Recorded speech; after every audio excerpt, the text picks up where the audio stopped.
Hello! Welcome back to the reading studio. Mr. LP here with all your read aloud needs.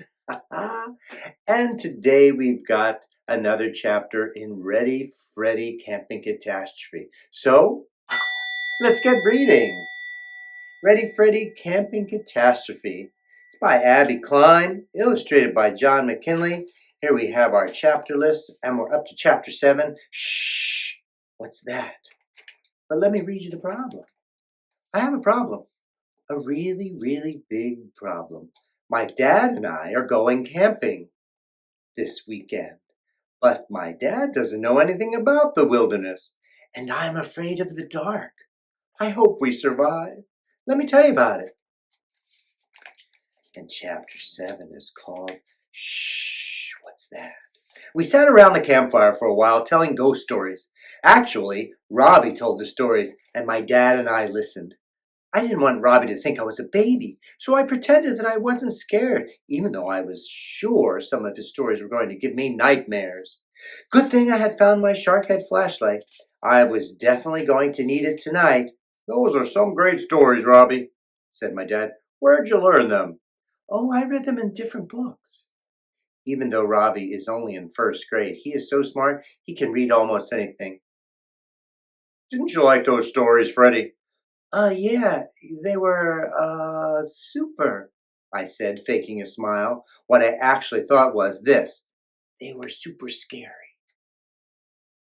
I think it's time to put out the campfire and climb into our sleeping bags, my dad said. We'll just pour some lake water on the fire because we don't want to leave any of it burning overnight. You have to make sure there is not even one ember still burning. We doused the fire with water and were just about to get into our sleeping bags when I said, Wait! What is it, Freddy? I have to go to the bathroom. So go. Where is it? What do you mean, where is it? I mean, where's the bathroom? My dad pointed to the bushes. I don't see a bathroom over there. My dad started laughing.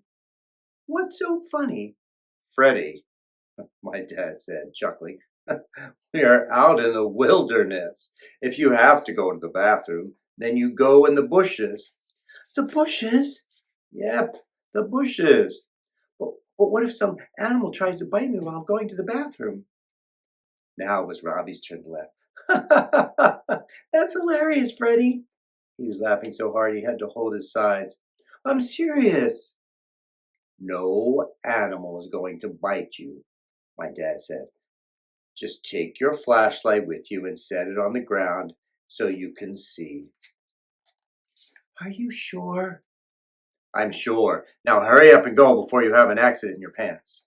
I ran behind the bushes, went to the bathroom as quickly as I ever have in my whole life, and I was back in my sleeping bag in a flash. Did you even go? My dad asked. Yes, I went. I went really, really fast. Hey, turn off your flashlight, Freddy, said Robbie. I think I see the Big Dipper. Really? Where?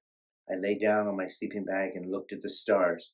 Right there, Robbie said, pointing up at the sky. See, it looks sort of like a spoon.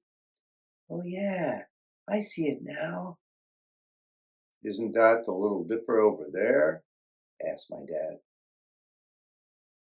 It looks just like the Big Dipper, only smaller, I said. Is that why it's called the Little Dipper? Robbie said, teasing me. I gave him a playful punch in the arm. Be quiet. Oh, look over there, Robbie continued. You can see Orion's belt. It looks like a line of 3 stars in a row. Wow, I've never seen so many stars in my whole life, I said in amazement. This is so cool. Well, I hate to break up the party, but it's time to go to bed now, boys. Do we have to, Dad? I'm afraid so. It's getting pretty late. And you two certainly had a busy day. You must be exhausted. I know I am. Come to think of it, I am too, I said, yawning. Good night, Dad. Good night, Robbie. Good night, Freddy. Good night, Mr. Thresher. Good night, boys. When Robbie and my dad rolled over, I pulled my sleeping bag over my head and secretly turned on my shark head flashlight. Who was I kidding? No matter how tired I was never going to be able to fall asleep out here. I'm afraid of the dark at home, and there aren't a lot of strange noises in my bedroom. Out here, there was one creepy noise after the next. I was lying there as still as possible, just listening to the sounds of the night, when all of a sudden I heard crunch, crunch, crunch. It sounded like footsteps on dry leaves. I lay there, frozen in fear. I wanted to reach out to my dad, but I couldn't move a muscle. The footsteps sounded like they were getting closer and closer. Crunch, crunch, crunch. My mouth was dry and my heart was beating a million miles a minute. Crunch, crunch, crunch. The creature was walking right next to my sleeping bag now. I held my breath. The sound must have woken up my dad because I felt him touch my leg. Dad, are you awake? I managed to say from inside my sleeping bag. Yes, he whispered. Do you hear that? Yeah, stay very, very still. Why? Why, what is it? A bear. A bear? Was he kidding? How could he be so calm?